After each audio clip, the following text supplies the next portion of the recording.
Welcome back to the channel. Today's lesson is called the Backhand Bermuda Triangle. So what is the Backhand Bermuda Triangle? Well, it's the time and space between our take back on the backhand and our forward swing. So what happens between this take back and this forward swing? Now, why is it such a mystery? Well, because traditional tennis instruction treats it as if it doesn't exist. They usually only have two phases to their instruction. The loading, take back, whatever they call it, and then there's the unloading. And they happen quickly one after another, and the unloading happens as aggressively as possible. That's traditional tennis instruction. So what do we hear in terms of instruction from the maximal take back position, drop into the slot from traditional tennis instruction? Well, they don't really talk about this reorientation that we have to do on the backhand side particularly. So we don't have, if we're facing the target, the incoming ball this way with square on, as I said, the backhand has a width and depth problem. With your body erect and facing the target, there's no room to take back this racket and swing it back to where we need it to be. So we reorient up to 60, sometimes even 90 degrees, so that our body is parallel to the baseline or the front line here, but usually somewhere 45, 60 degrees. But we're angled out here to the left on the backhand for a right-hander. You can see this arrow on the ground pointing this way. That's the body's orientation. That's where my shoulders are oriented. That's where my hips and legs are aligned, out here to the left 60 degrees. So what does traditional tennis instructions have to say about where and what direction we should swing at this point once we have dropped into the slot? Well, they use things like load and explode, which means that there's the target, there's the opponent down there. I'm oriented this way, so pivot and turn and rotate as hard as possible, swinging towards the target. What else do they say? Well, they'll talk about the racket flipping back somewhat in a slotted position like this. And now you can see the butt of my racket is pointed out in the same direction, 60 degrees to the left. And traditional tennis instructors say, well, as you watch the ball come in, you'll see that the ball intersects with this line, so you should turn the butt of your racket towards the incoming ball. So this is immediately very, very poor advice, because if you can see, I redirect the butt of the racket towards the target here. The head of the racket swings out on the swing circle too soon. This is called casting in baseball and golf. We're casting the head of the racket out too soon. And now we've disconnected the arm from the rotating body. Now the arm is acting on its own, and the tip of the racket tends to go forward and around and pull and cause all kinds of timing and contact issues. The other thing traditional tennis instruction is saying is, well, you get to the slotted position and then, well, you just aggressively swing towards and through the ball, which usually they mean in the direction of the target, and that you should extend your racket in your hand as long as possible to the target. And then after it runs out of room, then there's a windshield wiper follow through, something like that. And others really don't give you much in the way of direction of where you should swing at all. They just say something like, well, stay loose and be confident and just, swing aggressively and hope that the tennis gods bless you that day. Just like every other piece of the movement map for the topspin backhand swing or the forehand topspin swing, you can't have blank sections in your movement map, where it's just a total mystery of what you're supposed to be doing and where you're supposed to be moving, how you should be moving. You can't trust the tennis gods just to have your loose wrist and arm and hope for the best, You know, the tennis gods are not going to smile on that kind of action. So there are two phases to the transition. So from the high take back position, there is a drop into the slot, and there's a sinking of the body, and there's a recentering of the body where we're shifting our weight from back into our front side and recentering our body, as you can see in the picture of Federer below. The second part of the transition is what I call the master move, and we discussed that on the forehand side. Today we're going to even go into bigger detail, much more detail on the backhand side. So as we sink into the slot, there's a certain way that we move our arm, hand, forearm, wrist to wind up this arm in the slot in the right way. That's the master move that Tommy Haas is demonstrating in the photo below.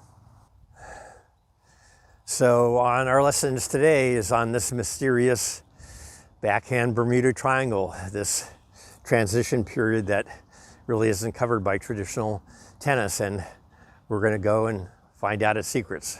Let's get started.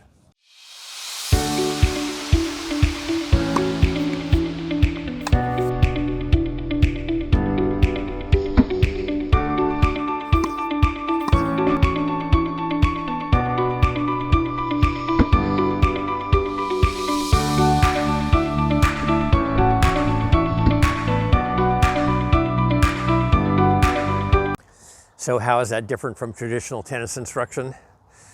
Well, in traditional tennis instruction, by far, 95% plus, the model for swinging is just focused on the arm and the hand and the racket positions. And the instructor will usually just stand there like I'm standing here erect and describe the various positions and orientations of this arm and this racket, always just focused on the arm. So, you know, this is, just a foundational difference. And, I think it's the wrong direction. In all other swinging and throwing sports, the worst thing you can say about a thrower or a swinger is that they're arming the throw or they're arming the swing. They're only using their arms, they're not using their body. This is just a fundamental orientation that traditional tennis instruction starts going down the wrong path typically. Not everyone, but just about everyone. So we want to keep the idea that the body is the main leader and driver of a throwing or swinging action. And we'll go into great detail about that today, but I want you to keep that in mind. In terms of the kinetic chain itself, well, it's composed of at least 32 different body segments, starting from the bottom of your feet to your ankles, to your knees, to your shins, to your, pelvis, your stomach, mid-chest, shoulder, all the way out to your arms. 32 different body segments that are all in partial rotation to create the explosion of whipping power at the end of a throw or swing. So the arm, the shoulder, the elbow, the wrist, and the fingers only represent 4 of those 32 body segments. And they are the smallest and the weakest, usually, part of the segments. Certainly smaller and much weaker than the core of our body and our chest and our torso and our back, where we have huge muscles and huge segments to drive the energy through our body. That can't be done properly with just the arm. And I think it probably makes common sense to most people that the big segments of the body should be the main drivers of a athletic action, throwing or swinging. But what's not really understood very well is that the rotation of these 32 segments in the body is also the timing mechanism for the swing. Is that we have a much better sense and coordination of our body and its big parts as it moves through space. And if we let the body lead and drive the swing, and the arm lagging behind, it is essentially a passive component of this action, then the body's action can time the exact moment that we need in a swinging or throwing motion in terms of the release. So it's not just a power thing, it's essentially a timing and rhythm thing. And that once we disconnect the hitting arm from the rotating body, well, we have a, unconnected arm swing. That's all kinds of timing and path problems through contact. So we see the problem of losing the connection to the body leading and driving in a swing all the time. And we just saw recently a couple of big examples at the Australian Open I'll mention. So we saw that Sabalenka, the #1 player in the world, who had won the last 2 Australian Open finals, lost in the final round. And she lost in large part because her timing and rhythm on her first serve deserted her. She started out the match, if you watched it, with this double fault, the very first point of the match. And you could see the expression on her face of, oh, here I go again. And her first serving percentage fell from 83% in 2024 final to 60% in this final, which she lost. And it just destroyed her confidence, destroyed her rhythm, her belief in herself. She made the match close, but the serve was a huge part of her loss. And part of that is she tosses the ball up very, very high in the air, and then she tries to go after it with her arm and her body, her hitting side. She's not letting her body lead up and drive the swing up into the contact. She's sort of guessing and leaping up with a strong, aggressive action of her hitting arm. And the results are all over the place. Just in the Australian Open again is Coco Gauff, the #1 woman player in the United States for the last couple of years, lost in the quarterfinals to Paula Badoza. And I've been talking about this for a long time now, that while Coco's backhand is one of the best two-handed topspin backhands I've ever seen, and she has a beautiful take back, and she has a beautiful transitional sinking move, staying down and through the shot, 2 hands of course, and it's just a tremendous shot. But on the forehand side, she has a huge take back, which will start to disconnect the hitting arm from the body right away. And then from the very top of this thing, she starts to aggressively turn and rotate, casting the racket head out on the swing circle too soon, and then creating all kinds of timing and path problems through contact. Typically a lot of rolling over, but she was missing forehands by 5 or 7 feet. And out of the 41 unforced errors that she made in that match, 28 of them were on the forehand side, only 13 on the backhand. So there's a huge problem going on continuing with her forehand, and most of it has to do with not going through this transitional moves that we're going to be talking about today, and not aggressively rotating immediately, but going through a transitional period where we're gathering momentum, and then we're going to rotate through to contact. So before I show you the videos of Roger Federer and Tommy Haas doing this dropping into the slot and recentering move, I thought I'd walk you through it as carefully as I can. So in all throwing and swinging actions, in the loading phase, the take back phase, we're shifting our weight from a basically 50-50 perspective, and we're shifting it into the trail side, as I'm doing here. So sometimes it's 100%, sometimes it's 80%, 70%, but there's a shifting in weight and force going into the trail side, preparing us so that we can drive forward. Standing erect, like most recreational players, with no side bend, there's not much room for this slotting action to take place, and slotting action is critical. So we're coiling, getting our weight shifted back, and then as we drop, we're creating this space back here to our side so the arms can drop into that slot. Again, the body form is leading where our arms are going. But as we drop into the slot, in the next couple pictures, Federer's head is dropping down 2 or 3 inches as he drops into the slot. And this is action in all swinging and throwing actions, because we've got our weight on our back trail side. Now, as we sink, we're loading both sides of our pelvis, both legs, and we're actually starting a little bit of the forward movement into our front leg and into the front of our pelvis. But we are not rotating the pelvis at this point. We're just sinking and transferring momentum in this angle out to the left, on the back end anyway.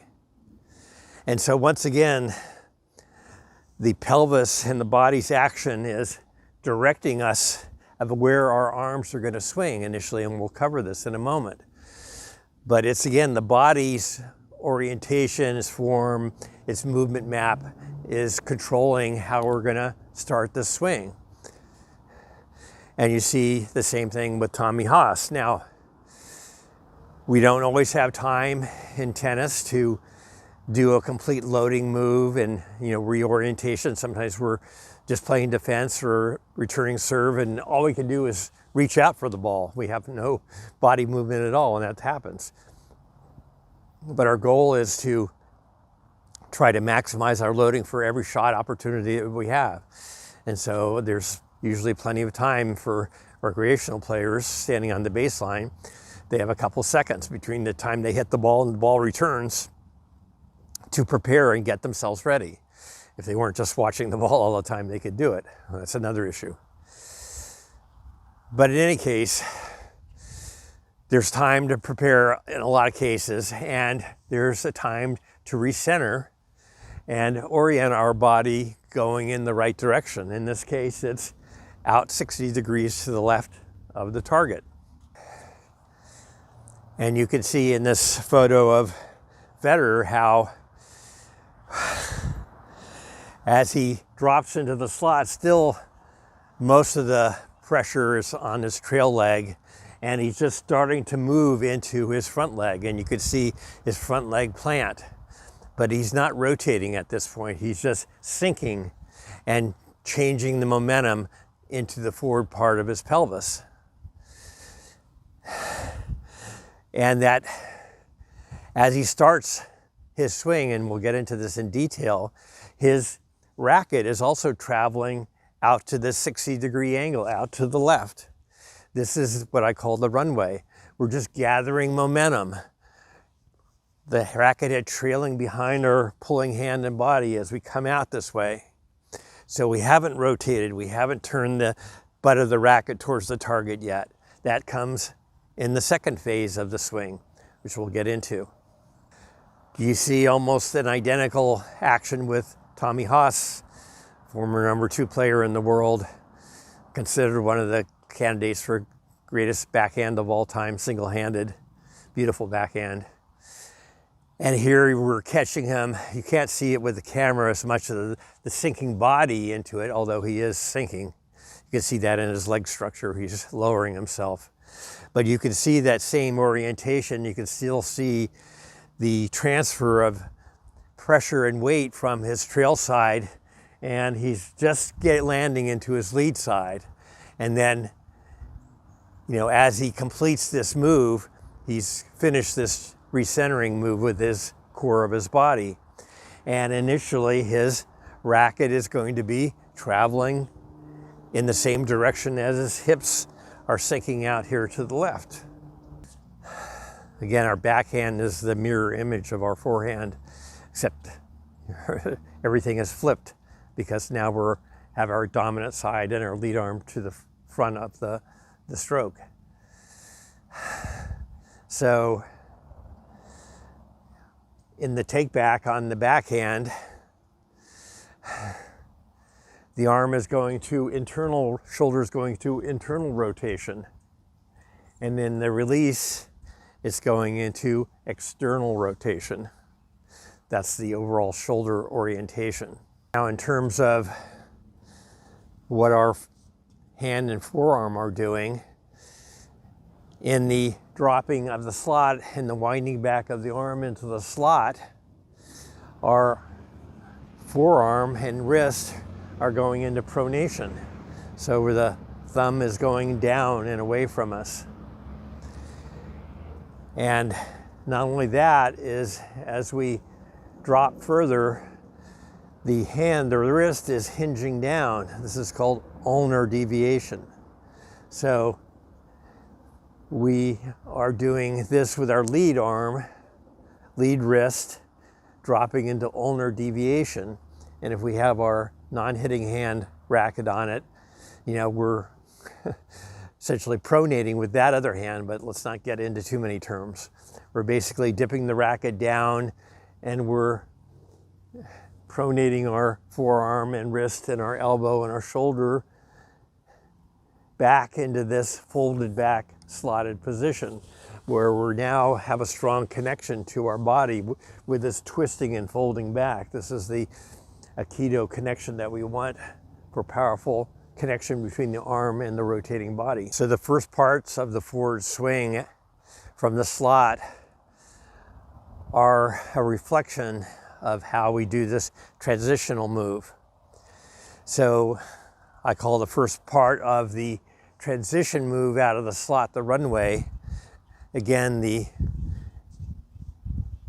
momentum and shift of my momentum's out here to the left. I haven't turned and rotated my hips, maybe a little bit of turn, but not much. And I'm loading both sides of my pelvis, both legs are loaded. And my first part of my momentum is out in the same direction as my body and pelvis are taking me, out to the left. This is the runway.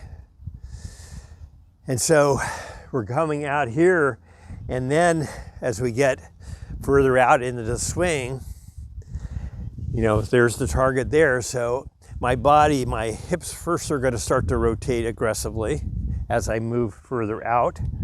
And then after that, my chest is going to start to rotate. So that's the turn of the swing. And we can see this in all the videos I'm showing you. You can see the racket going one way, and then all of a sudden it's going to pivot around here. That's as a result of the arms being attached to the rotating hips, and then of course the chest rotates. That's going to bring the racket head out on the swing circle and into contact. And it should lag and trail behind and be led by the action of our chest as it rotates through in this beautiful swinging action. So the runway, again, we're gathering energy and momentum, racket head lined up behind our pulling hand. And then as our body pivots and rotates more aggressively, then our arm is going to follow that pivoting and rotation, sending the racket up and into the spiral, just as our body, remember, we talked about the spiraling body, is that we're not turning on this horizontal axis, you know, and we're not turning on a straight ahead axis, but we're turning on a spiraling action, and our muscles are coiled and spiraling up. And our actions of our arms are also spiraling up. So again, the body's spiraling up action is leading the path for a spiraling racket head swing. I want to go over the backhand release components even with a little bit more detail now than even we have been. And of course, but I want to keep to the big picture, which is on our topspin backhand and forehand, we have to have the right body form and orientation in order to have the correct swing path. So on all the modern topspin shots, there is a very exaggerated, if you will, vertical path through the ball, 25 to 35% vertical. So in order to get our arms to swing in that path, we need to change the level of our body and our shoulder plane. So if our swing path is going to be 25 to 35% up, our shoulder path has to be 35% up roughly. So we can't be standing here vertically like most players do and thinking that we can rotate and change our arm swing up to the right angle. It'll never work. It never has worked, never will work. So we have to get it into our minds about this changing levels of our shoulders as the starting point. And we have to get it out of our old movement map model in our head that somehow we're going to swing this racket towards the target in some manner or form. We're not. We're starting out swinging out to the left of the target, and then at the turn of the swing, when our body pivots, then our path is going to be this spiraling up action. So this has profound effects on how we grip the racket and how we release it in our hand, which I want to talk about. So along with the old mental map of this horizontal swinging action to the target, now the target's over here, we have a sort of take back that complements that in their old style, which is that as in the take back, we're horizontally hinging the racket, as I'm showing you here along this plane, and we're just folding it straight back. And then as we move into contact, we're horizontally releasing it in this swinging gate action. This is the complement to the linear horizontal old model swing. But if our arms and shoulders are at this 25 to 35% level up spiraling path, then we also have to change the orientation of how we release the racket in our hand. And that starts from our ulnar deviation, our dropping down of the racket into the slot below our wrist. The racket is below our wrist, one version or another. The steeper the vertical path we want, the more deviation or hinging down we want. If it's a flatter topspin shot, it doesn't have to be that high. So this is something that you change according to each shot and what you're trying to execute. But almost always there's some sort of drop and hinge down, ulnar deviation down. And then as we release, we're keeping this edge sort of orientation, this sort of 45 looking angle. This is the throwing the racket out on edge idea, the same thing we have on the forehand. And this starts right from the slot. So as we start to turn, the racket starts to assume this 45-ish sort of angle up.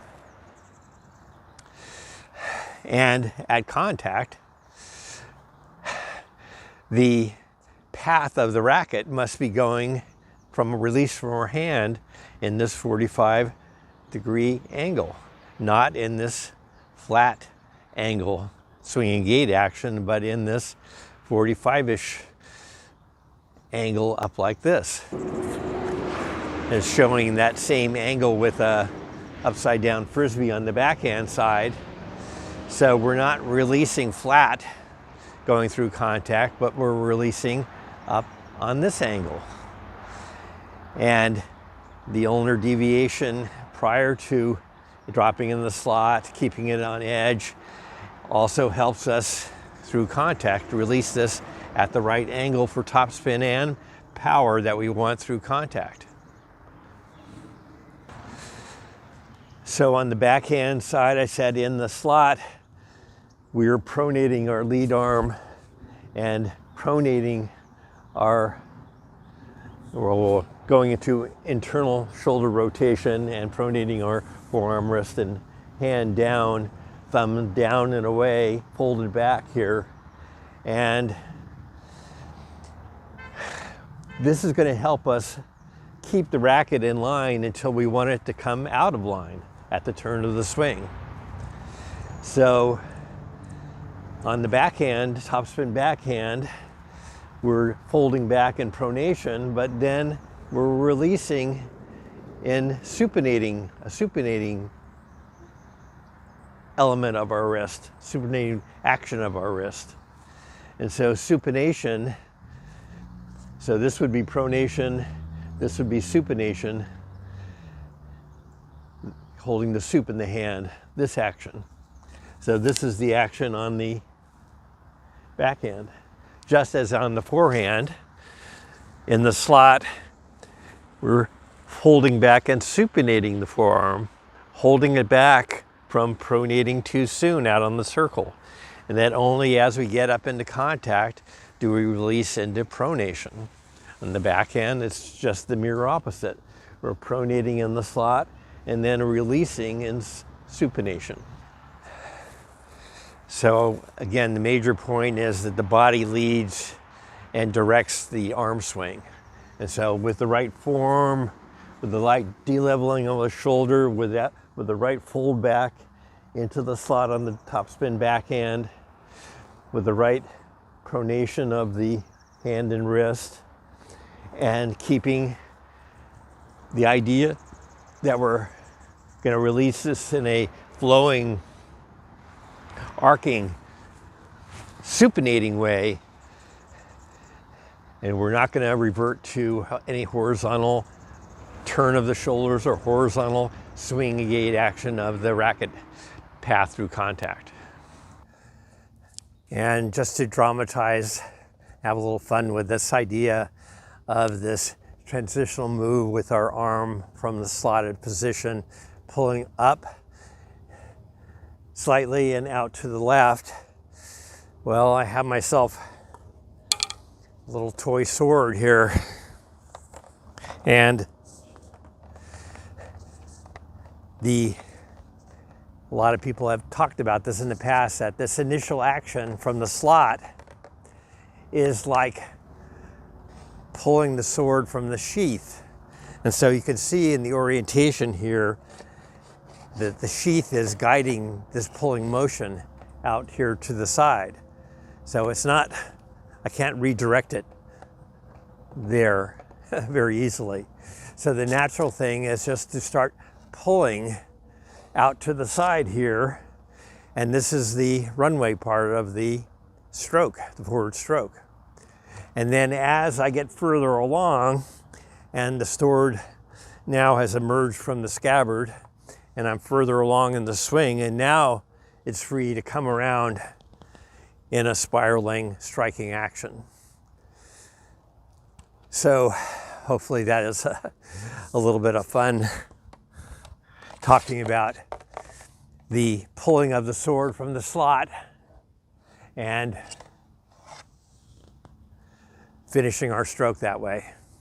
Hopefully it'll help you remember these two phases of the swing, the runway and the takeoff. Now that we've covered the transition in detail, I'm going to play the Federer clip and the Haas clip so you can see these phases as they progress all the way. First I'll play Federer and Haas through all at once so you can see it in slow motion with the tracking turned on, but then I'll have some pauses at the critical juncture of the start of the runway, and the runway of course only happens just in a brief fraction of a second, less than 1/10 of a second, so it's very hard to see even in slow motion. But I think playing it 2 or 3 times you'll kind of get a sense of it, and then once we hit the turn of the swing, then we can see that pretty clearly in the slow motion video. So I just want you to keep focusing on the sinking and recentering in the runway, and then the drive out to the left initially, and then the turn of the swing in the takeoff.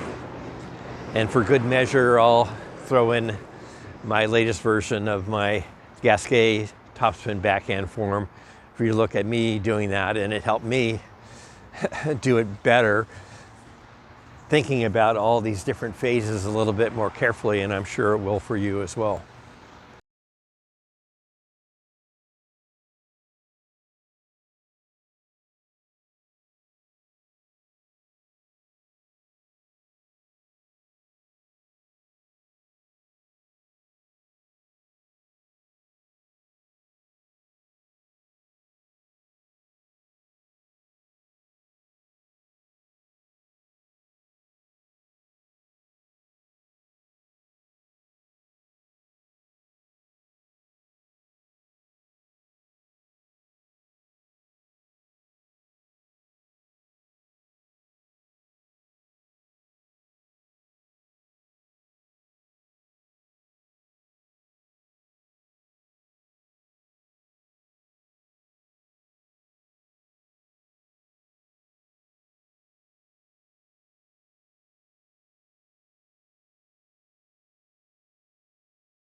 So we're in the how-to deliberate practice section of the lesson. And as usual, I'll read you my warnings about taking injury prevention seriously. So don't do these exercises if you're injured or sore. Stop immediately if you feel any pain or soreness. Do all the exercises in athletic posture to enable a healthy rotation and a dynamic movement. And fourth, start the exercises slowly, checking for injury or soreness. And then the next day, if you're okay, you can increase the speed. So we have to be careful in our training that, because we're going to be doing different things, changing the levels of our shoulders and whatnot, changing the amount of we rotate. We have to take it carefully and make sure that we're not going to injure ourselves. The first exercise, I want us to just get the movement and reorientation on the topspin backhand that we want to try to practice and change our way of doing it. So, because like always, we want to start in an athletic ready position. So we want our back straight and our hinging at the hip so that our butt sticks back and that the pressure goes into the balls of our feet and into the quads. And we feel like we can bounce between the balls of our feet in a balanced way. We're ready for movement. And so I want you just to, again, practice this athletic posture that is what we need to maintain throughout our swinging process. And I want you to do the reorienting step. So I'm facing the target now, like here, and you can use the dividing lines here in the court as your mark. And so I would just want you to be bouncing back and forth, and then I want you to go all the way back to the orientation of 60% left of the target in one step. And I want you to just practice that smoothly. So slow motion.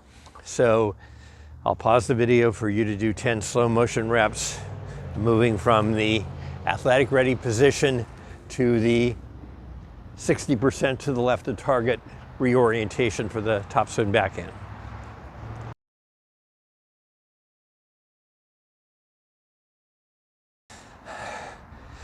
In the second exercise, I want you to start from that 60% to the left of target orientation in athletic posture.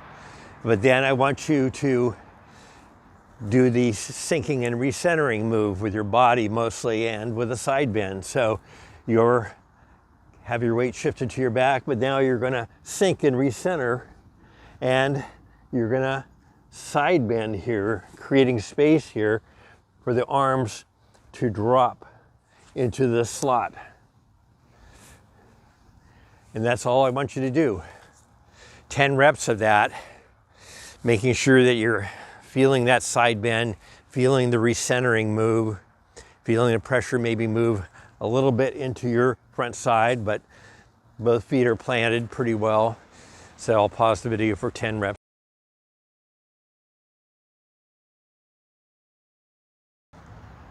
So the next exercise, again, we're at this reoriented 60-degree angle. Now we've dropped into our slot, basically, without too much refinement, but I'm going to turn this way so you can see this better. So in the third exercise, I want you to practice all the movements in the hitting arm. So that means a internal shoulder rotation, twist back.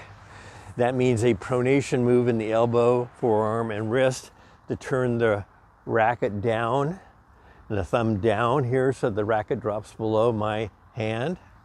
And then I want you to add this ulnar deviation, this dropping of the wrist angle to that motion. And then with the other hand on the throat, here at the bottom part of the throat where it's easier to control, I want you to assist that with your non-hitting hand. So we're twisting, rotating, dropping, all in the slot. We're folding back and folding down so the racket tip is significantly down from the hand. So 10 slow motion reps of all the master move actions of the arm.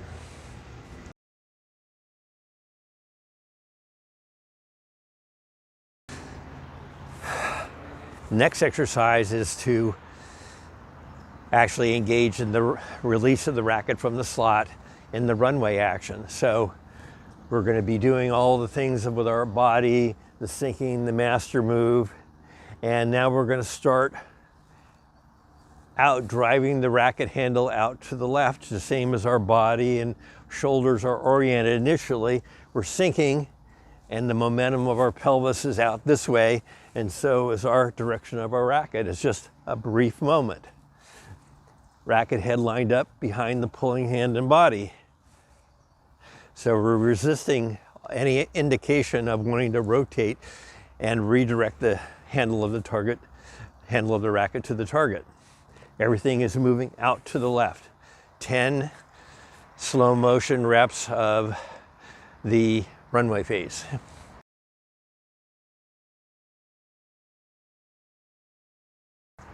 Now that you've executed the runway phase, and now you've reached the point of the turn of the swing.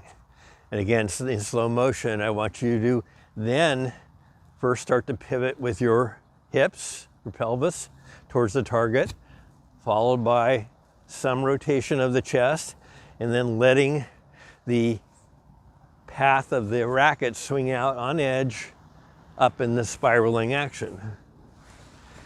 So you don't have to go fast. You're trying to feel every sort of motion. You're making sure that you're not straightening back up again, making sure that your path is this highly vertical swing path around.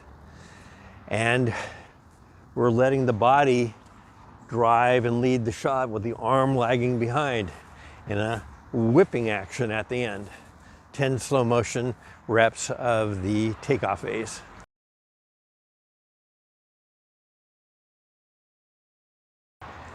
Now in slow motion, I want you to combine the two phases. So we're starting all the way back from the runway position, and we're going to go all the way through.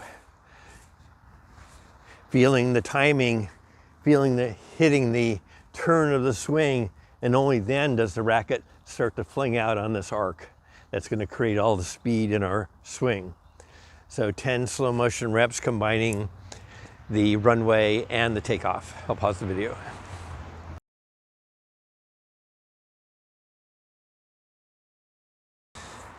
Now I want you to combine the first part and the second part of the whole transition. The first part again is the sinking and recentering and the dropping in the slot. So we're sinking and recentering, and then we're going to start out this way, hit the turn of the swing, and then release. 10 slow motion reps of the entire transition.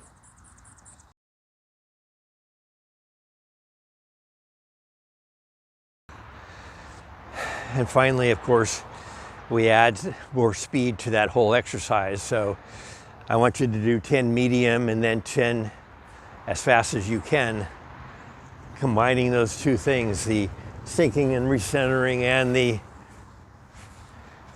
runway and takeoff.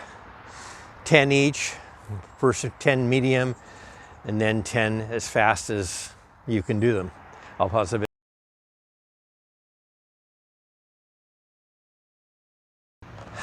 So that's our lesson for today. If you feel comfortable after doing these exercises and taking it out to the court to hit, go ahead and do that. I would think for most of you want to spend a week or two just going through the shadow exercises and refining those, speeding them up before you go out and hit on the court. But when you do, take it out to the court. So we've taken a big step forward in our path towards a higher level game in this lesson.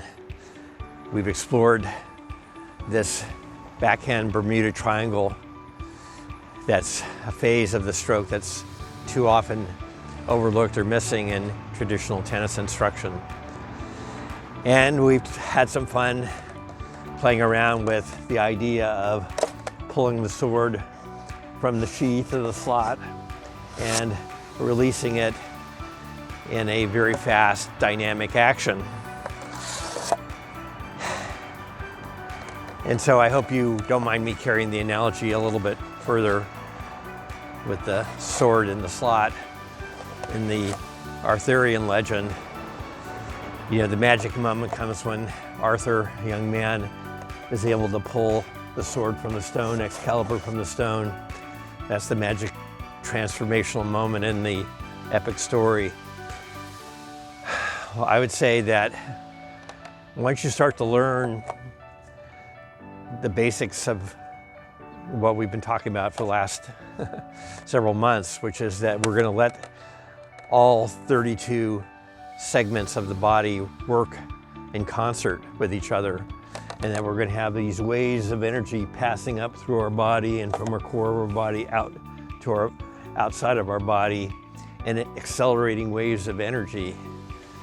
There is also something magical about that, and that we're going to be working with the laws of our own body and the laws of nature in terms of how we can swing this sword or this racket. You know, if you do it in the old-fashioned way of swinging to the target, the fastest you can go is 20 miles an hour. That's as fast as your hand can move in this linear manner. So we get all of our speed in the angular action of the swing of the racket. That's where 60% of our whole swing speed comes in right at the end with the right action. And you know, when you do everything right and you organize your body right, you can just let this action go with blazing speed and with the confidence that it's going to do the right thing at the right moment at contact. And I don't know about you, but you know, that look and that feel when it's right is about as close to magic as we get these days. Keep working, keep practicing, and that magic is going to start to happen, I guarantee it.